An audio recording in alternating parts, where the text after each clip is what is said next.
Uma nova palestra agora no Simpósio de HIV. Informação que transforma, prevenção que salva. Aqui na Prefeitura de São Carlos. Vamos assistir a ativista Silvia Almeida, do Movimento Nacional das Cidadãs Positivas. O tema é Saber para Reagir. Me apaixonei, namorei, engravidei e casei. Os slides não estão trocados, foi nessa sequência mesmo.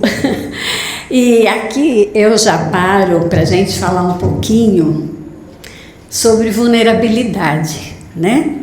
Eu tinha 17 anos, conheci um rapaz aos 15, me apaixonei. Aos 17 anos eu engravidei e a gente não tinha informação nenhuma sobre saúde sexual e reprodutiva, né? A sexualidade, a educação sexual, ela sempre foi um tabu. A gente não tem o hábito de falar sobre sexo. E isso desde que eu era criança. Hoje, quando a gente vê o grande número de adolescentes grávidas, eu me remeto a essa época, que não tinha informação, não tinha saúde sexual e reprodutiva, e a gente ainda tem esse gap. A gente ainda não fala sobre isso. Bom, por sorte eu me casei. Meu parceiro gostava muito de mim, a gente se gostava muito, e a gente casou e eu tive um casamento feliz. Nós casamos em 81, né? Como ele foi meu primeiro namorado, minha primeira relação sexual. Em 82 nasce a minha filha. Em 84 eu comecei a trabalhar numa mineradora. Era telefonista numa mineradora sul-africana. Em 91, eu tive meu segundo filho. O susto da primeira gestação foi grande, né? E aí eu dei uma segurada, fui trabalhar e engravidei quase 10 anos depois. E aí, nessa segunda gestação, eu tive um filho, o Felipe, e aí começaram as notícias de AIDS, né? A AIDS estava chegando no mundo, no Brasil, mas o que era AIDS?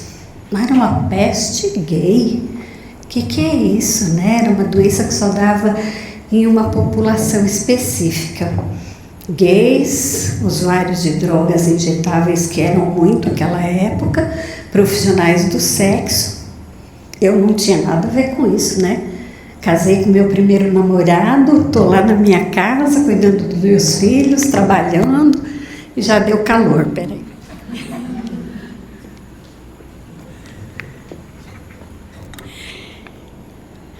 E aí, essa história não tinha nada a ver comigo, né? Eu aprendi muito sobre essa história, porque a mãe do meu marido, ela foi trabalhar no primeiro CTA que abriu no bairro. Né? E ela era enfermeira, então ela cuidava das pessoas com AIDS no ambulatório, no Betinho, lá em São Paulo. E eu fui aprendendo algumas coisas sobre AIDS por conta da minha sogra. E aí, em 93, a AIDS chega na minha casa.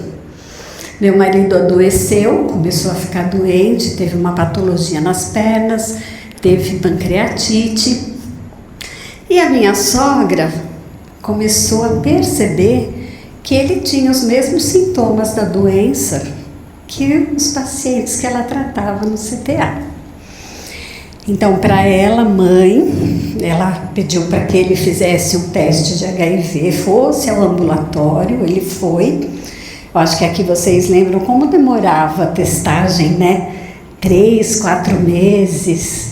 Então, no final de 93, ele fez o teste e quando foi no começo de dezembro, a gente teve o resultado dele positivo. E aí não é que ele estava com HIV, né? Ele testou HIV, mas ele já estava doente de AIDS. A gente não sabia nem qual era essa diferença, né? A gente falava, vou fazer um teste de AIDS. Mas a gente não testa a AIDS, a gente testa o HIV. Mas naquela época era tudo junto e misturado, né? E aí ele fez o teste dele, foi o pior Natal das nossas vidas, porque a mãe dele endoideceu, né? Eu fui fazer meu teste também com meu filho, que tinha 1 ano e 4 meses. E aí, para minha grande felicidade, meu teste deu positivo e do meu filho deu negativo. Eu tenho certeza que eu não iria saber lidar com uma criança com HIV, né? Mas eu tinha que lidar comigo porque eu tinha 2 filhos, né? Então eu tinha que saber viver com HIV. E aí em 96 ele morre. Como eu falei para vocês, eu era telefonista há 10 anos, uma empresa sul-africana. E a minha chefe uma vez chegou para mim e falou assim, antes do meu marido morrer, estado terminal, eu fui para 37 quilos, eu já sou pequena, eu tenho 45. Então a minha cabeça virou, eu me tornei uma péssima funcionária. E aí minha chefe um dia chega e fala assim, o que está acontecendo? E a gente foi para um restaurante na hora do almoço e eu falei para ela, vamos almoçar e eu te conto. E aí a gente foi no restaurante, eu contei para ela e as duas chorou na mesa. E ela falou assim, desculpa gente, eu me emociono, viu? Faz muito tempo isso. Mas sempre que você vai resgatar essa história toda, dá um quentinho no coração, né? E aí a Márcia falou para mim, eu vou falar para o Dr. Paulo que você está com HIV e ele vai te ajudar. E eu falei, Márcia, tenho medo, porque a gente vê na televisão, as pessoas são discriminadas, perdem o emprego, eu não posso perder meu emprego. E ela falou, não, a gente vai resolver isso.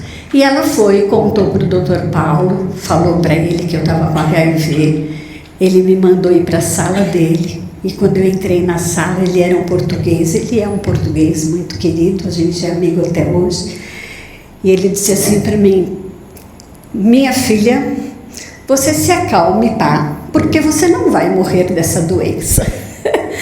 E eu falei, bom, pelo menos agora eu não posso, né? Tenho 2 filhos, preciso criar.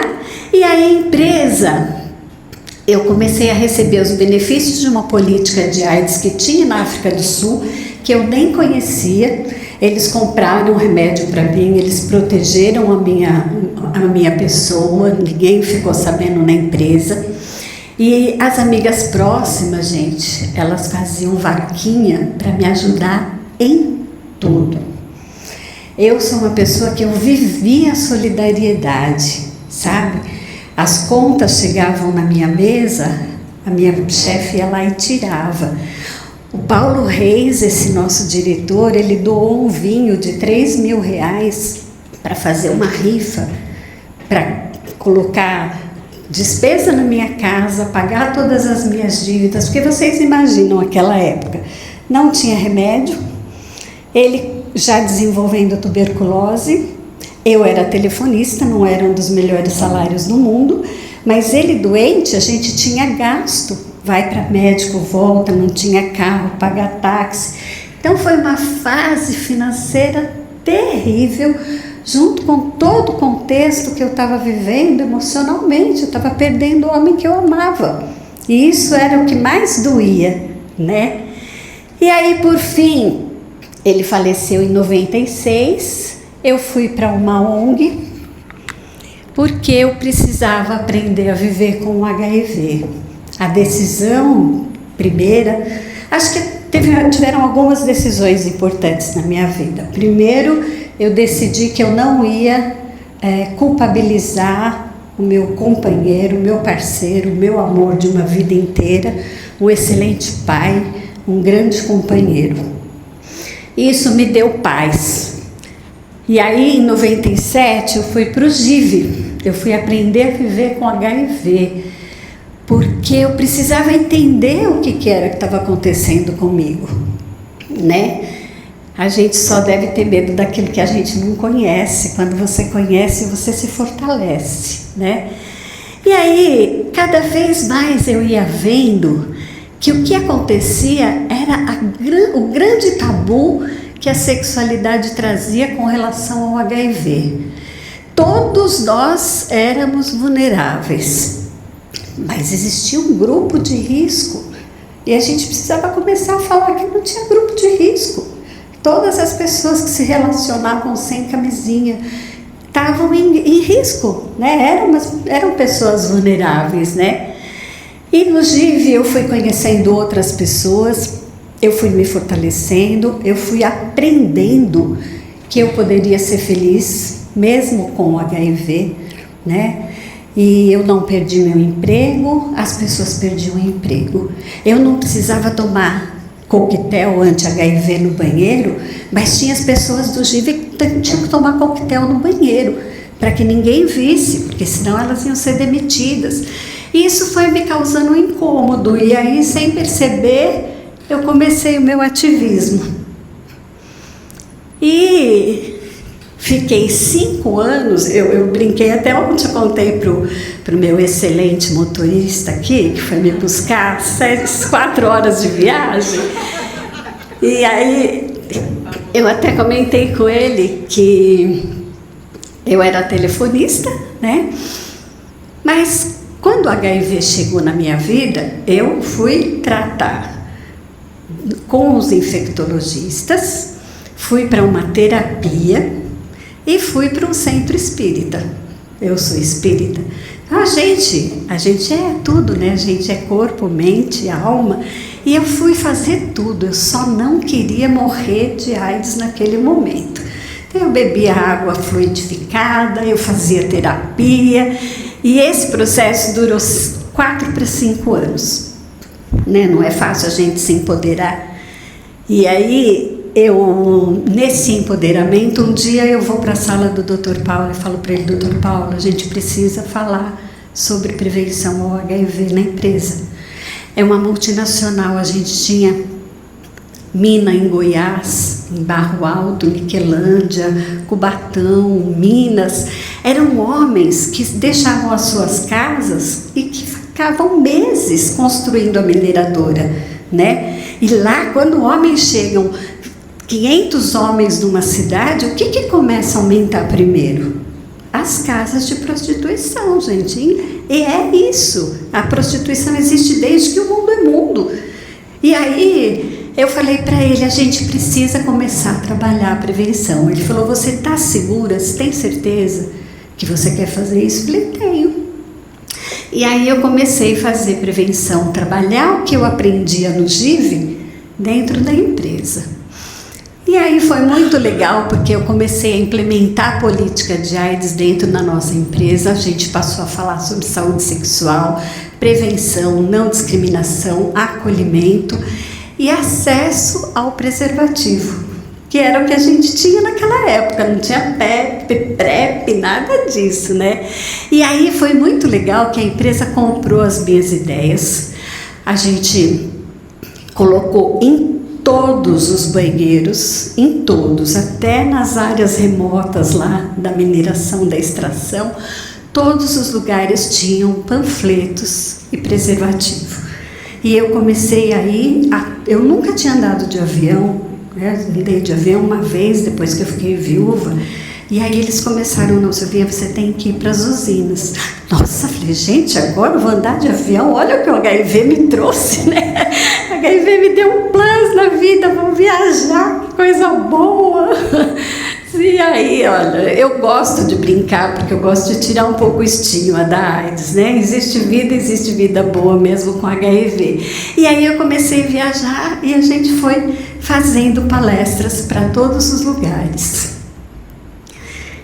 Aqui, 7 horas da manhã, eu falei num grupo de homens em Catalão, Goiás. Gente, essa foto me marca muito, porque eu contava a minha história, pedia para os homens se cuidarem. Jamais falei mal do meu marido, porque eu amava meu marido, e eu ainda falava para eles: olha, você também tem mulher, tem filhos, você tem que se proteger. Não é você não falar: eu vou ser fiel. Não, mas seja responsável. Porque a gente não sabia onde o HIV estava, a gente não sabe.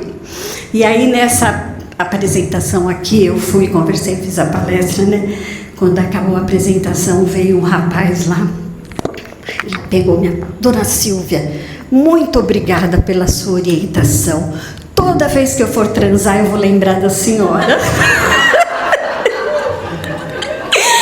Aí eu falei pra ele, cara, você lembra, mas não troca o nome e não esquece a camisinha. Não adianta só lembrar de mim. E aí foi muito legal, porque foram muitos anos de trabalho e eu comecei a ter visibilidade, né? Então a televisão, ela leva a gente para lugares onde a gente nunca acha que vai conseguir estar. E eu começava a receber ligações, olha, obrigada, você me ajudou muito. Recebi e-mail, né? Naquela época, era muito e-mail assim, ai, olha, eu assisti uma apresentação sua, assisti uma reportagem, era muito bacana. E isso fez, ai, desculpa, como que eu volto aqui? Peraí.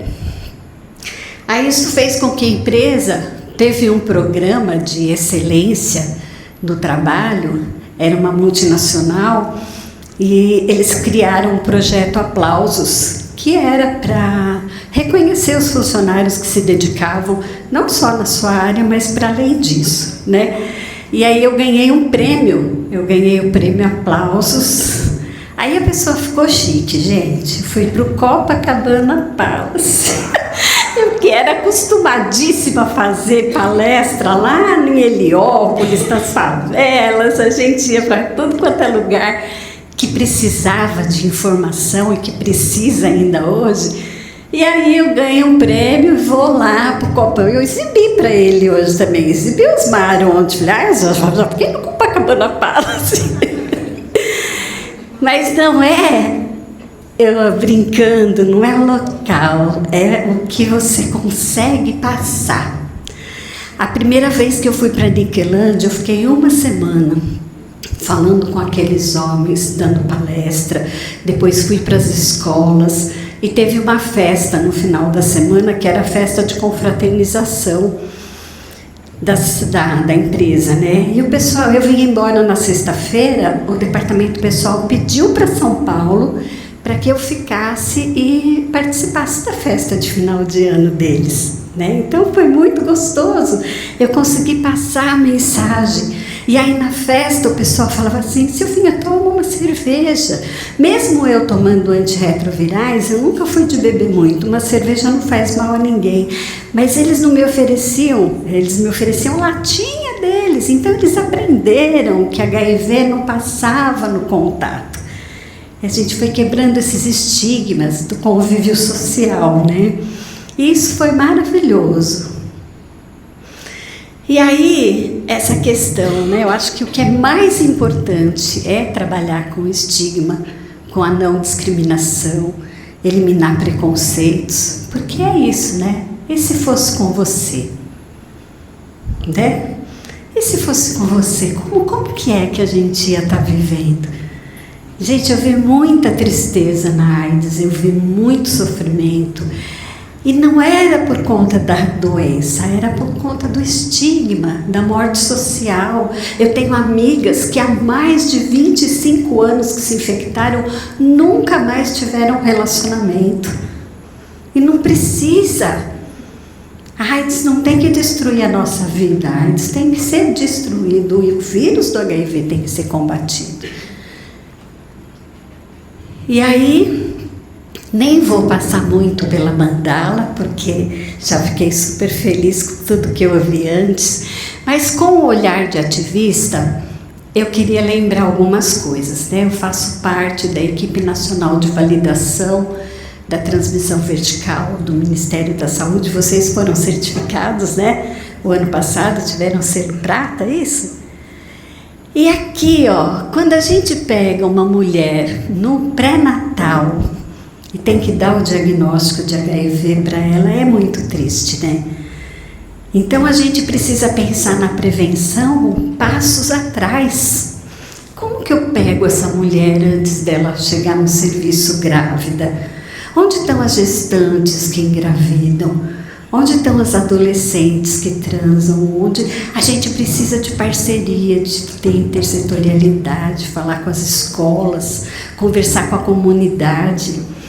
Eu sempre digo nas minhas visitas que o HIV, a AIDS e qualquer outro problema de saúde, eles caem no colo da saúde, mas eles poderiam ser prevenidos antes. Não é um câncer, que o câncer chega, ninguém sabe, né? Mas como o HIV/AIDS, ele é uma doença comportamental também, né? Ele tem como a gente prevenir, a gente pode evitar isso, né? Então, eu fico muito triste quando eu vou entrevistar mulheres com HIV, que estão gestantes. Porque é um momento que era para ser só felicidade e acaba não sendo, né? Eu nem vou passar muito aqui pelas profilaxias, mas eu acho que a camisinha, o preservativo, o gel, elas precisam voltar à fala.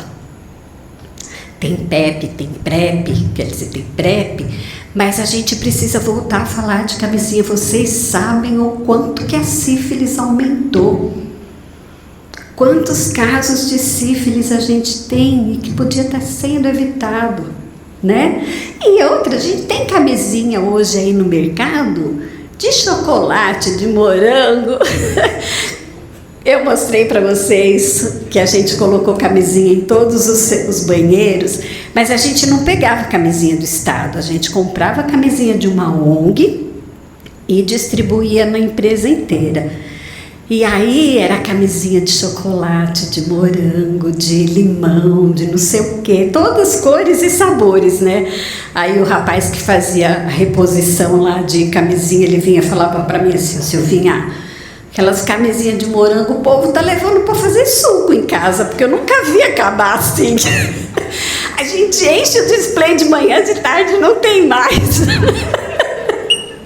E eu falava para ele, é normal, no primeiro mês o pessoal vai encher a mão de camisinha, né? Ah, obrigada.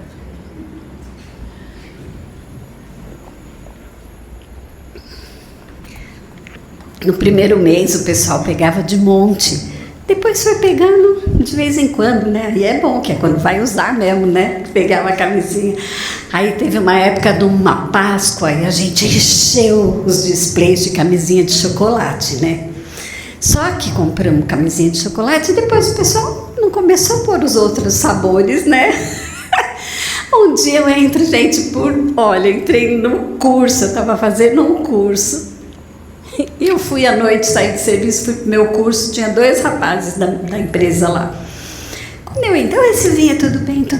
Ô Silvinha, só vai ter camisinha de chocolate agora? A gente não aguenta mais. Eu falei que eles olham para mim e lembram da prevenção. Não, a gente pode deixar que eu vou pedir para eles voltarem as camisinhas de outros sabores. Então, parece que é coisa boba, mas não é, né? As pessoas usam, se o insumo está perto, elas pegam, elas usam. Você precisa dar informação do quanto isso é importante para elas, né? Aí, acho que a gente já falou de tudo isso. Eu queria falar um pouquinho mais sobre a diminuição de estigmas e preconceitos. Eu sou Silvia Almeida, bem resolvida, mulher vivendo com HIV há 31 anos. O preconceito do outro não me atinge, mas essa sou eu.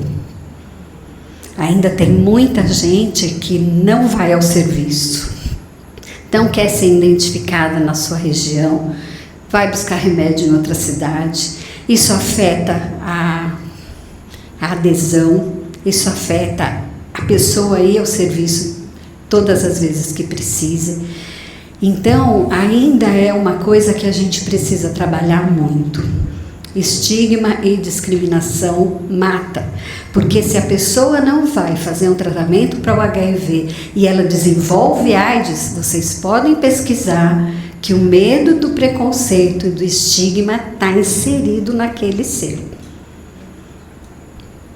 Então é muito importante ainda a gente falar sobre isso, muito importante a gente falar sobre as outras ISTs, muito importante a gente falar para uma menina o que a sífilis faz se ela engravidar, o que a sífilis vai fazer com o bebê dela. Tem gente que não sabe, e aí quando a gente não sabe, a gente não se protege. Então a gente está deixando de fazer lição de casa que a gente fez lá no começo, há 40 anos.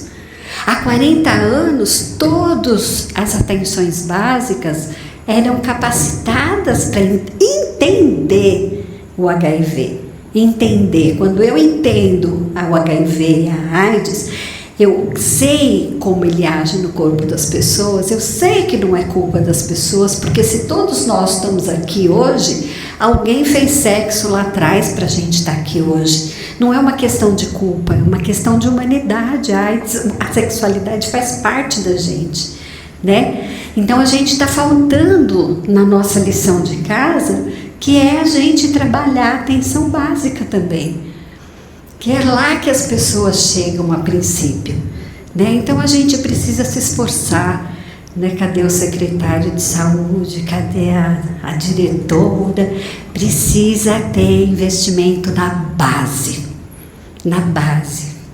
Quando uma menina vai ao dentista na UBS, alguém tem que chegar para ela e falar assim: você já fez algum teste de HIV? Você já fez teste rápido para sífilis? Porque ela vai transar. E se ela não estiver transando ainda, ela vai transar em breve. E a gente precisa, como diziam os antigos, torcer o pepino enquanto é pequeno, né? Porque senão, quando chega um adolescente com 19, 20 anos, ele fala: eu já sei tudo. Já sei tudo, já tenho vida sexual ativa, não preciso aprender mais nada. E é essa população que a gente tem visto crescer o HIV, né? Bom, então a gente precisa olhar a mandala da prevenção. Ela nos traz um olhar sobre várias vulnerabilidades, né? Tabus morais e sexuais, sexualidade, as suas diversas fases, idade, formas de amar, né? O Léo veio aqui agora, ele falou exatamente sobre isso. Sexo oral, sexo vaginal, pessoas trans, homens que fazem sexo com homem. Todas essas pessoas, nós estamos dentro da vulnerabilidade humana. Cada corpo responde de uma forma à prevenção, ao tratamento, à educação, e a gente precisa estar alerta a esses diversos comportamentos diversos, ao gênero, à raça, cor, às questões de adesão, uso de álcool e outras drogas. Gente, e raça e cor todas as vezes que a gente tem um boletim epidemiológico, a maioria da população atingida são periféricas, negras e com escolaridade mais baixa. Isso é acesso, nesse caso, falta de acesso. A gente precisa ampliar esse acesso, a gente precisa aumentar a informação nessa população. E aí, como reflexão, como que é o acesso à saúde? As estratégias de prevenção são acessadas por todos mesmo? O medo do estigma faz com que o acesso seja menor? Quem vai mais ao serviço de saúde? Mulheres ou homens, jovens ou adultos? Quando um usuário ou uma usuária chega para um atendimento de rotina, são ofertados os testes de HIV para essas pessoas de ISTs? É lá na ponta que eles estão. Quando eles chegarem lá na infectologia, é porque alguma coisa já aconteceu. Por que ainda encontramos maior número de HIV positivos nas gestantes? Porque a gente não está testando as jovens antes delas engravidarem. Como está a prevenção dessas adolescentes? A gente ainda oferta preservativo? Será que a gente está lá batendo na teclinha do preservativo? As usuárias e usuários sabem as consequências da sífilis, do HPV? A gente tem parceiros de outros setores nessa luta? Tem a educação, tem a cultura, tem outros que estão junto com a gente na saúde, A gente precisa ter intersetorialidade, senão não vai. Quando chega lá na saúde é porque já adoeceu. Então a prevenção tem que começar antes disso. Estamos investindo em parceiros de outros setores para fazer a lição de casa? Estamos mesmo fazendo tudo o que podemos? A gente precisa sempre estar pensando nisso, né? Então eu acho que é isso que eu queria falar para vocês, é trazer esse olhar de pessoa vivendo com HIV. É possível viver com HIV, é possível ser feliz com HIV. Eu fiquei viúva com 32 anos, eu tive depois 2 casamentos, hoje eu estou sozinha na solitude por opção. E não tem mesmo, ninguém ia me aguentar, gente, porque a minha casa é quem menos me vê nessa trajetória toda. E eu trouxe ali uns folders do Movimento Nacional das Cidadãs Positivas. Fabiana Oliveira é a nossa representante estadual, eu sou vice-representante estadual do Movimento das Cidadãs. Quero te agradecer mais uma vez, Cíntia, quero te agradecer, Denise, por estar aqui, por estar conversando com vocês, porque eu acho que tudo depende do olhar que a gente tem, da forma como a gente acolhe, da forma como a gente recebe, principalmente da forma como a gente passa um teste de HIV para uma pessoa. Se você passar um teste de HIV com naturalidade, aquela pessoa vai receber com naturalidade. Se você passar um teste positivo de HIV para alguém, você já se sentindo chateada, porque você sabe tudo que a pessoa vai sentir também. Então eu acho que é necessário, sim. São Carlos está de parabéns, mas a gente precisa cada vez mais investir lá na ponta e cuidar para que não tenham muitas outras. Eu gostei do que o Dr. Paulo falou, que ele falou que a maioria da população está com 40 a mais, né, da população com HIV. Eu tenho mais tempo de vida com HIV do que sem. Eu me infectei aos 30, tenho 61. Aí eu brinco que assim, já sou HIVéia, né? E é importante a gente pensar que, sim, nós, população HIV mais 60, mais 70, mais 80, a gente vai morrer. A questão da transmissão, eliminação da transmissão vertical, também é maravilhosa, porque ela vai impedindo pessoas de nascerem com HIV. E o I igual a I é super importante, porque as pessoas deixam de ser um problema de transmissão para a sociedade, né? Então vamos nos apoderar disso, vamos nos empoderar e bola para frente, porque tem muita coisa para se fazer ainda, né, com relação à AIDS. Obrigada, gente.